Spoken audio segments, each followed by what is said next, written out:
Another dev diary is out. This one is about the best class in the game right now, Frontlines. So when it comes to Frontlines, they have two very important core characteristics. One, they're defensive. Whether they're defending themselves or their allies, they have some powerful defensive options at their disposal. They have barriers, walls, and damage reduction that can be combined with their big health pools to make them pretty difficult to take down. They're also disruptive. They have knockbacks, slows, stuns, pulls, and silences that allow them to lock down an area with ease. When faced with a frontline, you either leave their territory or are forcefully removed from it. There's no doubt that frontlines are powerful. Double tank has been the meta for as long as I can remember, and triple tank is even something that has been proven to work time and time again. Now Hi-Rez likes that players like to play frontlines, and they like that frontlines are able to be a threat. However, a lot of the time, an engagement with a frontline comes down to one simple equation: effective health times damage output. Like I said earlier, frontlines have a lot of health that can be combined with their defensive abilities to make them even more difficult to take down. Add their moderate damage output on top of all of that, and they're able to bully and beat down almost any target they get close enough to. In some cases, even heavy hitters that are meant to counter them like Bomb King. They may not have the same burst as other roles, but they are able to disrupt and survive long enough to come out on top. So that's how Hi-Rez feels about frontlines. So what's going to happen to them in Season 2?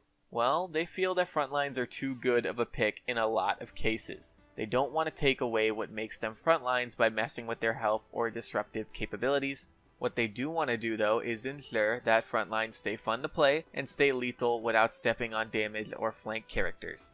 And they have been stepping on flanks in particular a lot for quite a while now. So for Season 2, they are lowering the damage output on Ruckus, Torvald, and Terminus. For Ashe, they are removing the bonus damage from her slug talent. For Makoa, they are greatly reducing the projectile size of his hook. Along with this, every single frontline will be receiving loadout card buffs, and Barrack won't be receiving any damage nerfs. Now let's talk about all this. Is this good or bad?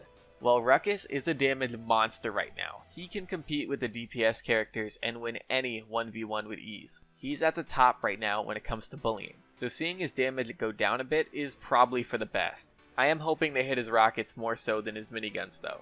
Torvald's problem is Dank's grandpa and how often he can bubble somebody. His damage really isn't. Well, Terminus, well, that's really weird. He can do a lot of damage if he gets close enough, yes, but he doesn't have the bulk to safely get that close anymore. So I'm hoping there are some buffs coming to him that they haven't told us about yet. Card buffs are nice, but he needs some base kit love. As for Makoa, yes, please, make people actually land the hook, not throw it in my direction or around a wall. As a whole, I think this is for the best. Tanks really are bullies, and like I said earlier, they're a big reason why flanks haven't been good for a while. Because tanks are so good at bullying and taking down targets without all the finesse and skill that flanks take. What do you guys think about all this?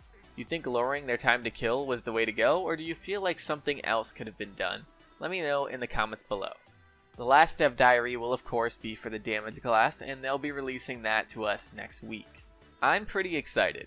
I feel like they'll do more individual balancing with that class like they did with the flanks. After all, some of the characters in that class are both incredibly effective and easy to play right now, like Victor and Cassie. And some are incredibly underwhelming like Vivian and Willow. So hopefully they do the characters in that class justice. After everything that I've seen so far, I'm pretty confident that they will. Fingers crossed. And that's pretty much it, guys. I want to thank you all for watching. I very much appreciate it, and I'm going to see you guys later. Bye!